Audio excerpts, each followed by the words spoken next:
Good to see you. I'll get you to sign in if you don't mind.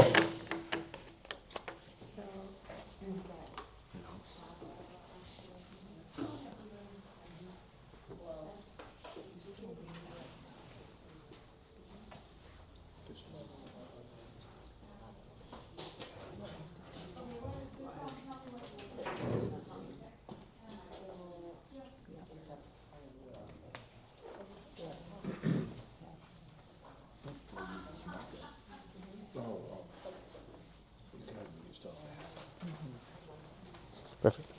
Thank you.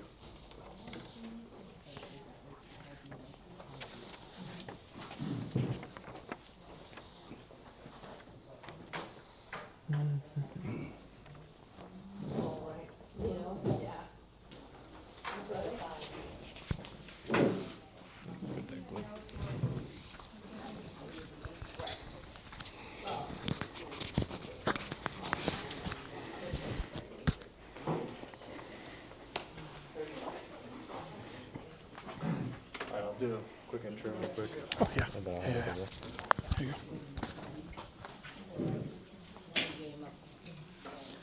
All right, thank you guys for attending the Arizona Agent Mastermind. We started this in January, so this is our 5th one. Appreciate those like John and RJ and Danny for coming back for another time. Appreciate everything that you guys do in the community. So kind of the vision, just to kind of get started. We have a couple minutes before we'll officially get started. But why I started this was to create an atmosphere for real estate agents to come together and loan officers alike to meet on a monthly basis, not to be sold anything, not any sales pitches, just to kind of get together and mastermind on what's actually working in the industry. Not selling Facebook ads, not selling any funnels or anything, but it's actually, what's actually in the trenches that are working. So I appreciate everybody that's coming today. Lunch was sponsored by the Cash Offer platform. They have many different names. They work with Real, EXP, Keller Williams, Your Home Sold, what other brokerages, LPT? Compass. So they're kind of known for the distributor for all of those different brokerages. So we're going to kick off with Jason Wells here. He'll dive into more of the details because a lot of us have kind of returned. We've seen the Cash Offer platforms. We see what Doug Hopkins are using. We see what Andrew the Home Buyer is offering on TV. And so these are kind of the brains behind of what those guys are actually selling on radio and TV and billboards. So Jason. Thank you, Derek. And thanks for having put all this together. This is not a small undertaking. I know from having tried to put together masterminds in the past to put this together for everybody. All right, to get started here, before we dive into what it, kind of the lifeline, that would be what it is, the life track of a client. Tell me, what is it that consumers want? What do real estate consumers want? Convenience. Okay. So the consumer wants convenience, Options. Certainty.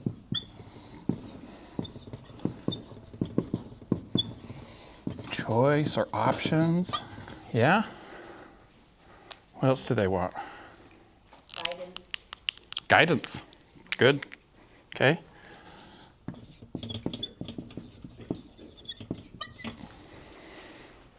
Anything else?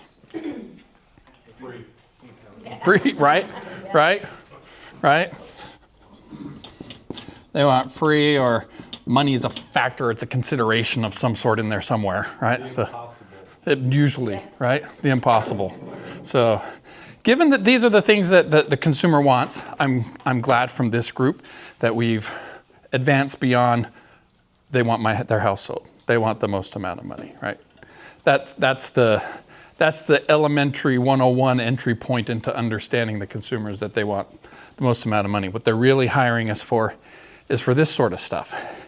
This convenience, certainty, choice, guidance, I look and say, what do I need to be messaging the consumer around? How do I need to speak to them because it will cause them to act? How many of you in here act on emotion? versus logic?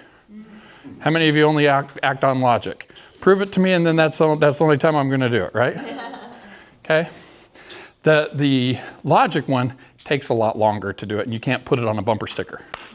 And that's the difference. If you can create an emotional hook in somebody that you've put on a bumper sticker, that's the thing that'll get your phone to ring.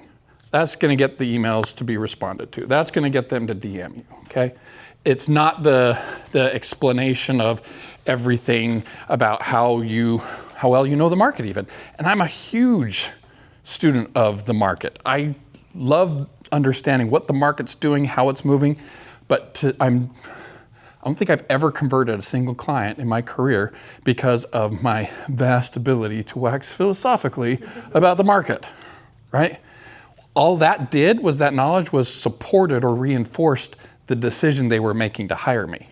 It's not why they hired me. Get the difference there? Because that's what we'll do. We all do that through our filter. We have a reason for why we're going to do something, and then we look for everything to support it, right? And so having that information out there and creating that content is vital because they're going to verify that you know what you're talking about. So they're going to use that information to support their decision. But the thing that's going to get them to move is going to be something that speaks to these elements here, right? How well you can do it. And that's why, as to the beginning, what Derek was talking about, when people say, sell your house in days, not months, it speaks to them, right? Sell your house in days, not months. Is there convenience in that? Certainty, choice, speed. Yeah, all of that's in there. It's like, oh, well, I like that. Tell me more, right? Yes, you might have your cynical, oh yeah, but how it's going to be this or whatever, and that's when they're going to look into you. I get that. What I want to talk about when we get started here is how do we message this right here? How do we message this? And like, what are the, apparently I left it open too long. Oh, there's another blue one. And we don't get it all color broken, right? Well, kind of. Different color blue. There's three main things the consumer really wants to have from you in the funnel. Okay, if we think about it as a funnel, how am I going to get them into my funnel and down at the bottom? Three things that they're really, really looking for you to have for them. The first one is a strategy. The second thing is that you're going to guide them, meaning you understand it. This is where I know the process. I've been there. I've done it. I know how to explain things. And the third thing is confidence. This is what they will make their decision on. This is how you get them to talk to you. So this is where they enter the funnel. And as they come down, these other three things are what will move them through the funnel to you to be hired. Does that make sense? Okay. I think right now, especially in this market, what I find is that sellers really are looking for you to have a strategy. And a strategy is not your 27, who's got the 52. Someone probably has a 75-point marketing plan, right? As soon as I say I got a 75, someone's like, yeah, well, mine's 76, right? They're not looking for that, okay? They're not. They're just not.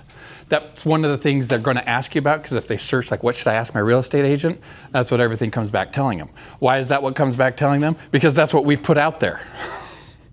That's all the content we've created, but it doesn't speak to what they really want. So they're going to ask you about it, but it's more just like a check mark. So how do I get my phone to ring? Am I able to? Escape. Here we go. All right. So I'll just kind of go through, show you kind of how a whole process can flow.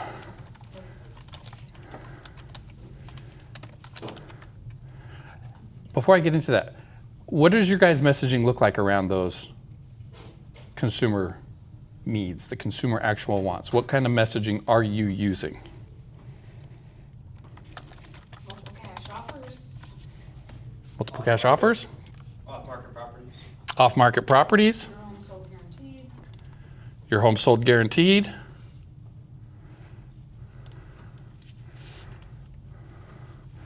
Let me get into one of my demo accounts. So you got your home sold guaranteed, convenience to certainty. You've got multiple offers. What else? Off-market properties. Years of experience. I've seen that one. Okay, talking about your years of experience, that lends to like the confidence and credibility that they can have. Neighborhood specialist. Neighborhood specialist. Do those things, if you're marketing those things, what I invite you to do is figure out how you tweak being the neighborhood specialist or having all the experience into something that the seller cares about when they are starting to look. They care about when they need you, not when they want you. Do you get the difference? The consumer doesn't want you until they need you. So how do you make them want you so that they don't end up with someone else? Because that's what happens. Somebody else puts out something like, we close in days, not minutes, not months, I mean. And so they enter into that person's funnel. They're not ready to transact yet, but they're here, and so they start moving through, and they're like, okay, well, they've got a strategy. They can guide me. They seem pretty confident. I guess I'll go with them. And in a weak moment, they end up with a weaker solution than they should have picked. As I was driving in, pulling in the parking lot, the ad on the radio said, we will pay you to come talk to you about listing your home. Oh, wow. Don't They're going to try that again. have an agent come out, let us pay you. You are valuable and you're worth time, so let us pay you to tell you what we can do to sell you. Okay. That was interesting. That is interesting. We've seen that before. It sounds like a national ad. Okay. So there's right now, there's an ad that Vicki heard on the radio that they're saying, don't call an agent, call us and we'll pay you to talk to us. Your time's valuable, so you should get compensated for that. Come, let me pay you to hear why it should be important to work with me.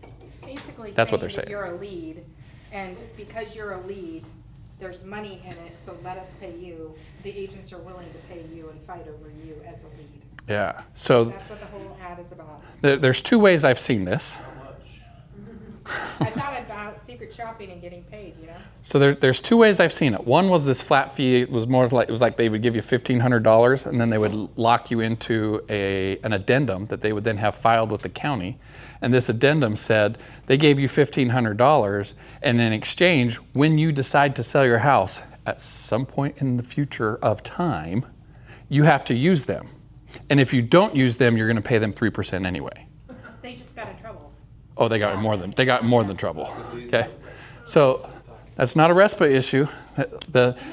Everything about that up until the lien was okay, gray area. Okay, questionable. Like, oh really? We're gonna pay for it?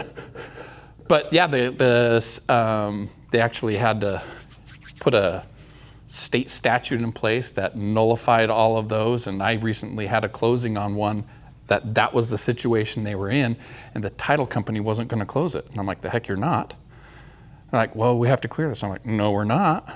And I'm providing them the documentation and the stuff, and we were ready to pull to another title company when they finally said, oh, okay, yep, you're right. We do see that it's from the Attorney General of the state, and that the legislature passed it, and it nullifies all of these. And I'm like, dang rights.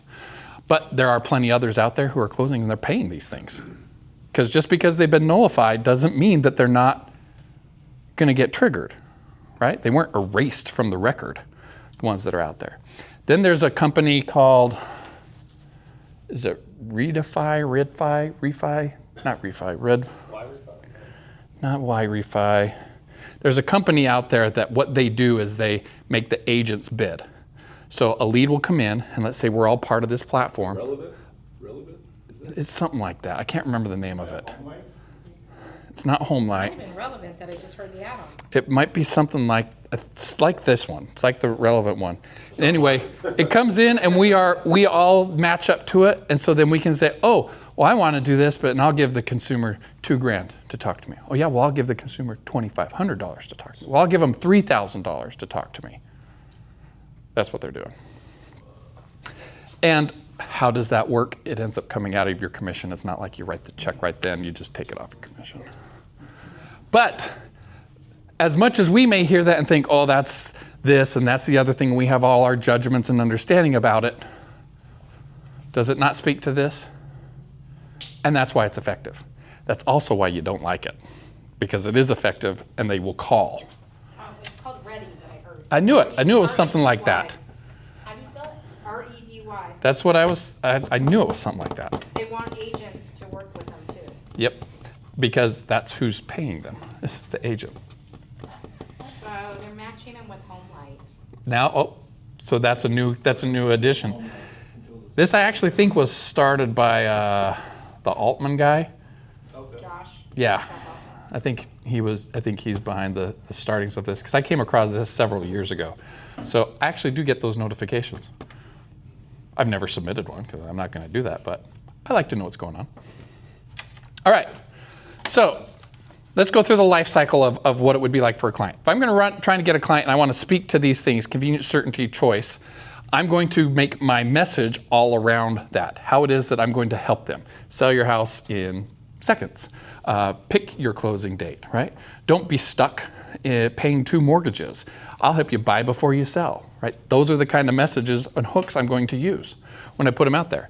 If I'm not sure exactly how I'm going to do that, well, I can always come into support, and whether you have the platform or not, you can do the same kind of thing because you guys have access to Open Door or OfferPad, right? Okay, so we have a whole bunch of things already built and done in here that you can come into. You can select that will show you already captions, images. We have listing flyers, that you can use for marketing. I'm going to get my assets all in order. And if I'm doing an open house, I'm going to have these assets with me. If I'm doing social media, my messages are around this. The bottom of my email signature doesn't tell them I'm your realtor for life. It's telling them how I solve their pain points. It's going to say, I have options where others have obstacles. I find solutions where others find pain. Something like that is what I'm going to put in there with a link to my website. And so when they go to my website, of course, this is one of the, let's see, cash and sell. This is one of the ones I use, cash and sell. And I use cash and sell as a non-branded site. Okay, you have 2 options here. And this is, again, about the consumer psychology. If I'm sending something to my database, I'm sending something that probably has my face on it, right? And that has my name and that is recognizable. If I'm marketing to the public at large, okay, I am usually going to go as a faceless company, which is this highest price at cashandsell.com, to generate my lead. Why? Because I don't want an agent if I'm the consumer. I don't need you yet. I'm trying to do my research and find out more information. So I don't want you until I need you. So I'm going to market in a way that I can get them to lower their guard and submit their information to me. Yeah? So with all the new laws that came, we can do that? We don't have to put our logos and stuff on it? So the biggest difference here is when I do this, I am a marketing company. So a marketing company, what's the difference between a marketing company and a real estate company? You as an agent, you do marketing, and then just like a pure marketing company. Was licensed and License. And with that license comes rules and obligations and things, right? So if I'm doing it under my licensure, yep, that's what happens.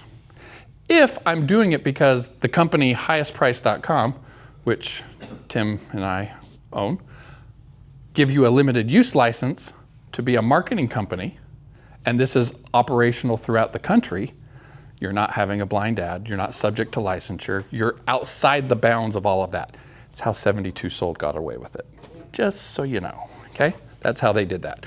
72 Sold was not a licensed active entity until they got their hand slapped so much because they kept entering into brokerage services. We could go into a whole diagnostic on how that works. That's why their messaging had to change. But up until then, they were in a really good spot. So what we do is we say, all right, you can have a limited license to be basically an affiliate of highestprice.com, and you can market yourself as a provider of the services that highestprice.com has. Right? And that now separates you as this is marketing company activities, because we can have more than one business with our license, right? I don't have to take my license and apply it to every business I have, do I? No, I have a law license and I have a real estate license, but those licensures operate independently depending on which business it is that I'm active in, right? So I'm gonna mark it like this. Consumers are gonna come, find my property, find my house. They're gonna submit their offer, their house into the system. And for example, it's now gonna generate the offers. Now I have to say, okay, I have 14 offers. This is just somebody this is a cold client, okay? I'm operating as this is like somebody I've never met. Now I get to call them and say, hey, I'm calling about the house on Clarendon Avenue. Looks like you were on highestprice.com at my site, cashandsale.com. Does that ring a bell? Maybe yes, maybe no. It's irrelevant what they say. Well, what I want you to know is that I actually received 14 offers on your property already.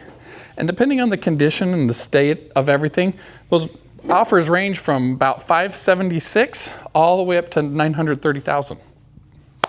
Would tomorrow be too soon to come over and talk about those?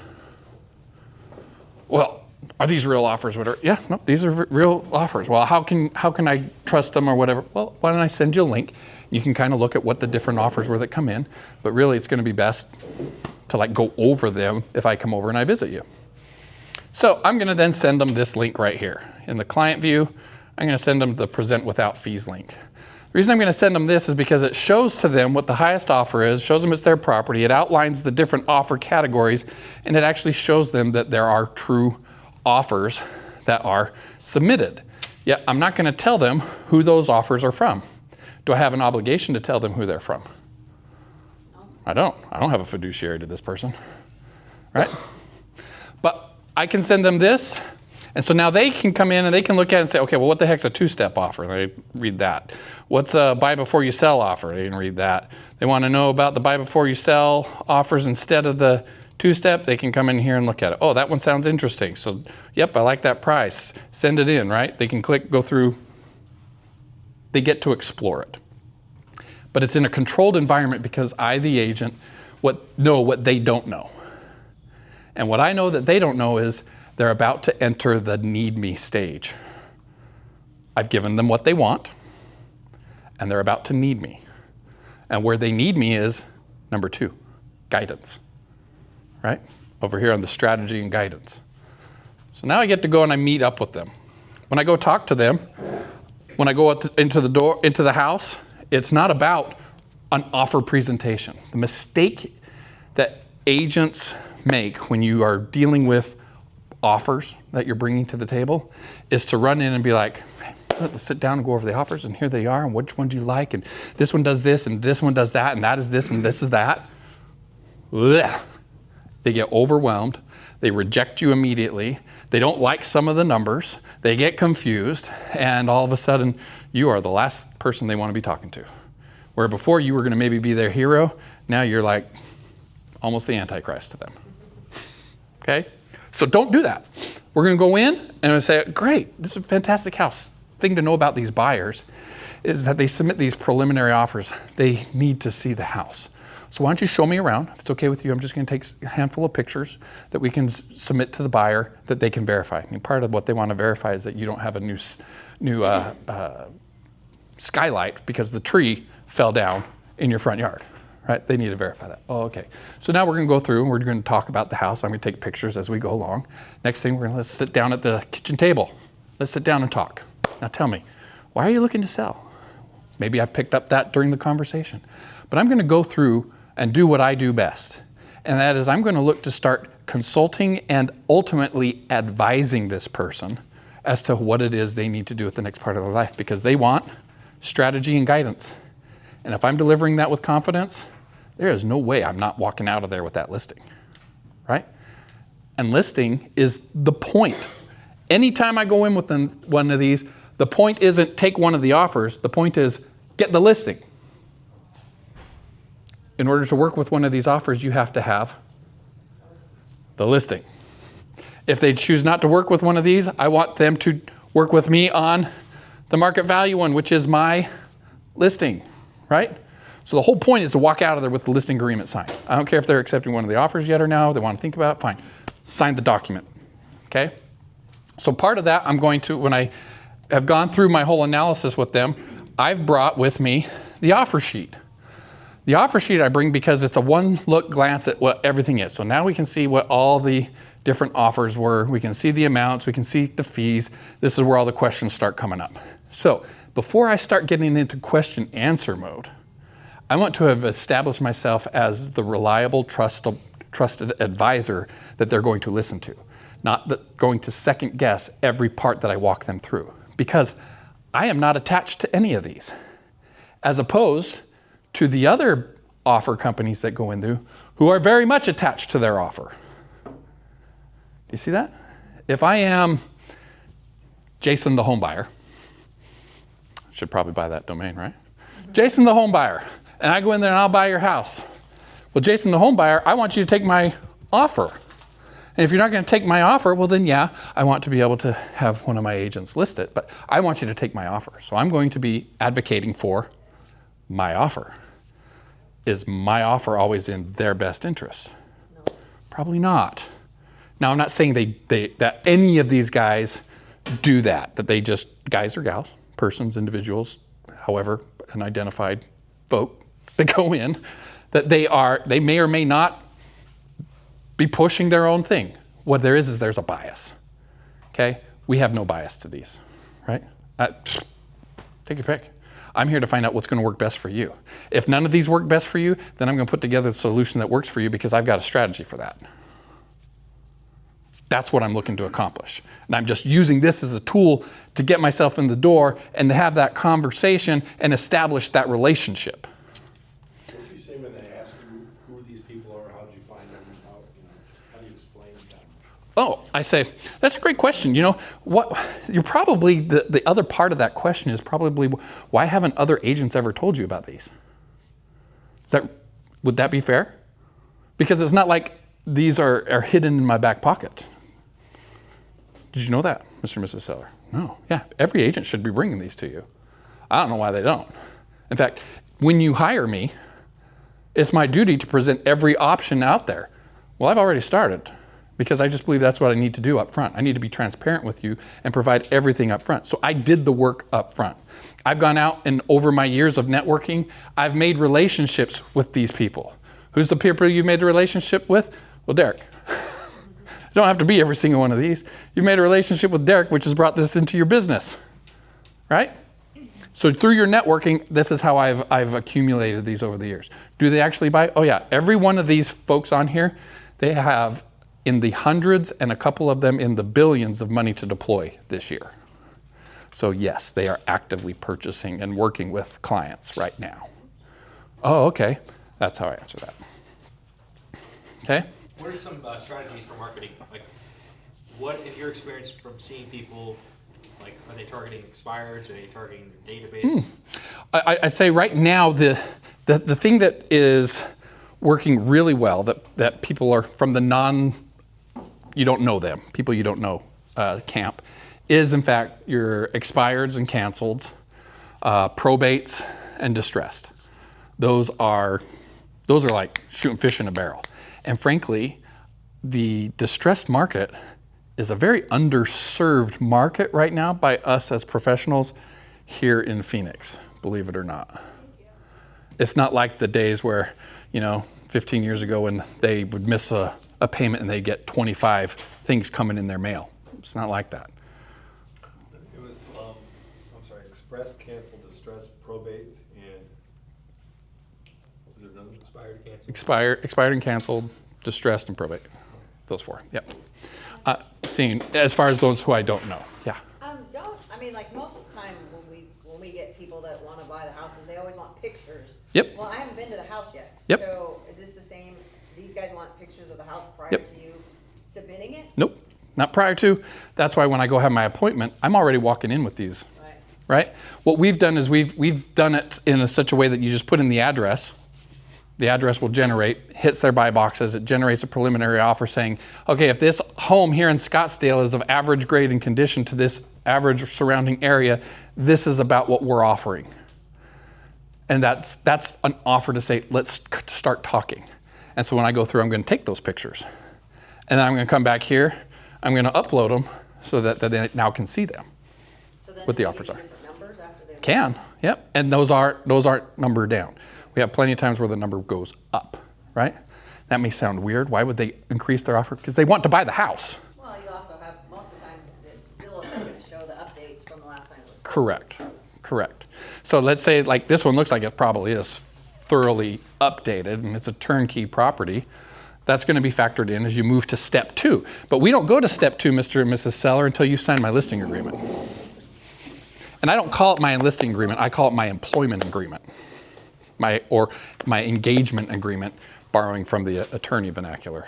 How are you getting this in front of them? I mean, through email, through mailing, or they go online? I mean, what is the So it's a best application? good question. It's a mix, and that's why I say you have your Mets and your non-Mets, the people you know and the people you don't know, people in your database and people who you want in your database, right? So the one, this is focused on the people that want, the ones I've never met before. Okay. I know their addresses, I know kind of what their selling situation might look like. Pretty well dialed in on that. How do I get that in front of them? I can do it a couple of different ways. If I know their address, I do. then I probably want to take more of a direct mail approach to them, all right? And that's going to be sending some information that's talking to these things. Let's say they're in foreclosure. I might send one that talks about stop in foreclosure, but I'm really going to talk about things like preserve your equity, keep your money. You've worked so hard. How do you do this? We specialize in these sorts of these situations to maximize you keeping your money, right? That's the kind of thing I'm going to talk to them about. That's what they want. Direct mail is probably what your approach would be on that, because it's not like you're going to be able to ping them on the internet somehow. Correct. You're not. And the only other way you can do that is if you know that this is an area that you have it, you could do a campaign over to that area. Now, as a realtor, you can't target it as closely as you can a marketing company.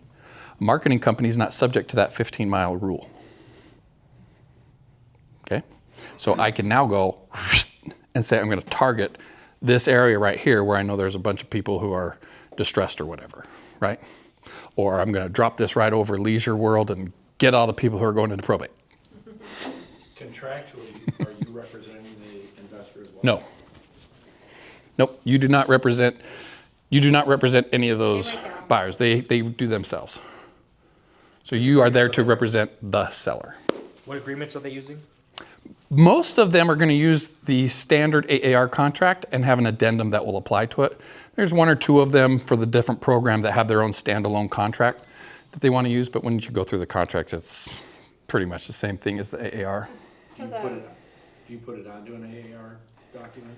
I mean, do you? No, because in those cases, they won't sign it. And when you've got, as an attorney myself, if somebody comes to me like, well, my broker says I have to have it, and I say, well, then you and your broker should talk.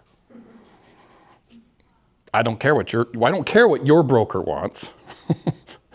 This is within the bounds of the law. This is fine, and this is what we're going to do. If that means you can't do the deal, then I'll move on. But that's how these are going to be. They're going to say, no, you're going to sign our contract. We're not doing the AAR contract. We're using this contract. What about your addendums, benzers, things like that? It's all part of it. all part of the So there's still inspection period in there and notices and all of that is part of it. Similar to a builder's contract. Yes. They pretty much make the rules. Yep. You either agree to it or you don't. Pretty much. Like pretty I'm much. doing one with Up Equity right now, buy before you sell. It's basically a bridge loan. Same with Home Light, buy before you sell. Basically a bridge loan. Still using our mortgage company, they have you write the purchase contract on our AAR form for the buyer to go buy the next home, and then what they do is they pay off the buyer's current homes. And then they have like 6 months to sell their homes. Yep.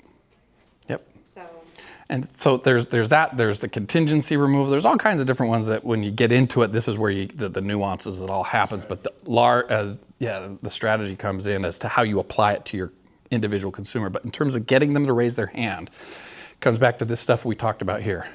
What this does, or this strategy, whether you use this platform or platform like it, use just a cash offer of your own or whatever, you have to communicate to them based on convenience, certainty, choice, speed, comparison. Those are the things you got to message to them that you're going to give them. That gets them into your funnel. Once they're into your funnel, the things that I was showing you, that's the stuff you use to help convert them, right? That's the stuff like, oh, I see this is legit, but you're not going to give everything. It's a tool in the toolbox. It's exactly it. Like when I went on the one, they did not want a cash offer. Mm-hmm. Did not want a cash offer, but of course I signed the listing paperwork with them. The wife wants to start looking at homes like yesterday. She's antsy, so even though we haven't even done the marketing photos or anything on the house, she's already saying, can we go look at these 5 or 6 homes? Take her out and I look, show her, and she's like, I wanna buy this one. And then because I know these programs so well, I'm like, you're a perfect candidate for Up Equity or for Home Light. Yep. And we had calls with both companies, and she said, this is where I wanna go. She gets to use her lender, cause her lender's Yep. doing the loan. Yep. And she's happy as can be, and now she's buying the house, and she just learned that she gets 30 days to 6 months to stay with the house, so she gets to. So there's no stress on how am I going to get out of here and all of this stuff, right? I got some time. All that convenience enters into the And equation. she thinks that we're heroes because. So you had it in your back pocket. Exactly. Other questions? I don't want to monopolize all the time. We're kind of there. I mean, how do we do that? How do we? You have a card? I don't. It's a monthly I'm a fee. terrible salesperson. What's your website for that? Instant Offers Pro. When I just clicked on sign up, it wouldn't do anything. Oh no? That's good to know. Okay. Go to agents. And then just go ahead and hit pricing. It'll drop us down. And then sign up. There you go. Oh, wow. Okay, well, thank you. Bonus, gold star for you. All right, I'm going to go fix that right now, and I'll come back and let you know. If they want to learn more, just have them sign Okay, this real quick. yeah. That'll be the cash offer thing. Perfect. So So this is for the, I'll I'll just write it up right here. cash Instant Offers. offer. Go back to pricing, it was $250 a month, right? Or Yep. the other one? And that's for unlimited? Yeah, it's for unlimited. It also, to work with your Mets, Buyers in there too. if you go up a little bit, right here, you also get 500 of these, which are monthly digests that go out to your database. We're seeing an incredible open rate and conversion rate off of these. The number of, I call them convenient conversations that are being generated, because anything they click on within the digest that's generated for them notifies you. And so now you get to call and have a phone call around whatever it is they clicked on. And so we use AI to generate and grab events that are happening around them, to tell them seasonal maintenance that there is. You put in your contractors, and then we have agents who put in their list of like 10 contractors and charge each contractor $50 to be on there. Now they're making $500 a month with the platform, pays for half of it, and they've got another $250, say, for ad spend. We have plenty of them doing that because they're saying, for $50, I'll get you in front of my 500, 1,000, however many contacts they have in the database every month. And you can put your investors in there. You can put your investors into the instant offer platform and have a fee that they pay you every time you sell. You can put your buyers, Bob and Susie Buyer, down by Bob and Susie Buyer, who are financing buyers, can also have a shot at the off-market homes. This is one of the things that Derek was talking about is as a hook. People want to see off-market homes or pre-MLS homes. You can put your buyers in there to see them. They can't transact without you. The majority of those buyers, they don't care if it's cash offer or finance buyer, they just don't want Oh to yeah. have Who should I start? people through their homes. Start this with? Pass. Here, just hand it to you. Pass it around. Interested in the cash offer platform. That's if you're interested in the cash offer firm. So I'll get to. I'm going to come back and make sure that that's Yeah. working with a quick phone call. Tell somebody we're losing money. Well, thank you. All right. Thanks everybody. Thanks Derek. He's Tim, tell me he didn't secret shop it today. Right. Is that instant offer nationwide? Yes, it is. We all 50 states. And it's going Canada, it's going Canada too, right? We're beta testing in Canada right now. So you can, your buyers can search for homes, so if they're moving to North Carolina, they can be searching for homes there too. And then you can get a referral fee